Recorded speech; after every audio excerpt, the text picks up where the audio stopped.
Today we're talking about something very close to my heart, literally. February is Heart Month, and heart pillows like these are given to those patients who undergo a heart procedure. In the last 5 years, my immediate family has received not one, not two, but 3 of these.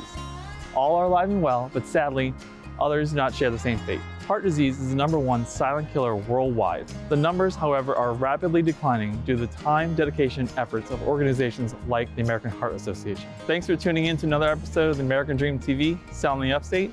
I'm proud to be your host, Michael Cassar. Let's go have a chat.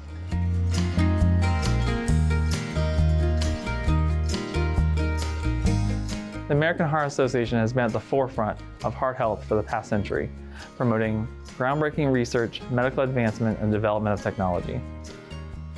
Some of the early contributions was the CPR process, the defibrillator, pacemaker, as well as the artificial heart valve. Now let's tell you how this journey got personal for me. My youngest daughter was diagnosed in utero by a local specialist, Dr. Susan Haynes, with a congenital heart condition. I met Cassidy and her mom at their 20-week anatomy scan, which is an important part of making sure that babies' hearts are forming normally in the womb. The AHA has been very helpful in pushing for medical progress as far as teaching trainees how to best perform screening for fetal cardiac issues, and also helps disseminate research as to how to best manage these types of congenital heart defects that we may find after birth so that we can have every patient have the healthiest heart possible.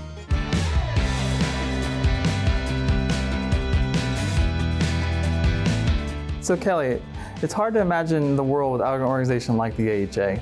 So how was it started, how has it evolved, and what's in store for the next 100 years? That is such a great question. I'm so glad you asked. So when we think about 100 years ago, the outcome for patients with heart disease, very different from today. We're very fortunate to have 6 physicians and many volunteers to start the organization in 1924. And just thinking about what happened over those last 100 years, having the first implantable pacemaker, first artificial heart valve, CPR techniques. Think of how far we've come with that.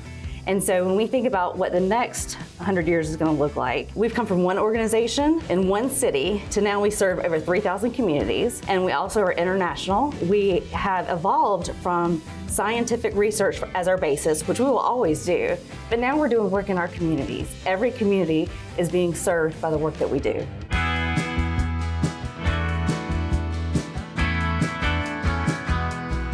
So Josh, the Upstate is a haven that many people from different backgrounds call home. So what does the Upstate's local chapter of the American Heart Association really do to focus on its local community? Yeah, no, that's a great question. So we're very fortunate to be part of such a large association. What's nice about it is those core founding principles that Kelly mentioned earlier. We're able to actually localize those here and take a deep dive into what's the biggest needs here in the local community. We really focus on CPR, hands-only CPR. We do smoke initiatives and vaping initiatives. We also do food insecurity, including blood pressure initiatives. So the Upstate has such a thriving food scene. So what does the everyday man and woman need to do to keep their heart healthy while still supporting the local culinary arts? Yeah, we're very fortunate here in the Upstate. We have some world-class restaurants and chefs, and unfortunately, the South isn't known for the most healthiest food to eat. So we don't want to take away from that. We want to enjoy the local services and the great work that our community does with the restaurants. But with that, obviously, exercise is one of the biggest things, right? If you can exercise, get out in the community. We have a beautiful community, a lot of areas to go walk and get to enjoy the outdoors. So you can still splurge and have those amazing meals that are provided here in the Upstate, but doing exercise, really focusing on following up with your physician to keep a close eye on things like your blood sugars and your blood pressures. Heart healthy meals, obviously, is something that we want to focus on, but it's about moderation, right? Enjoy some of those Southern cuisine, but also make sure that you're doing some heart healthy as well.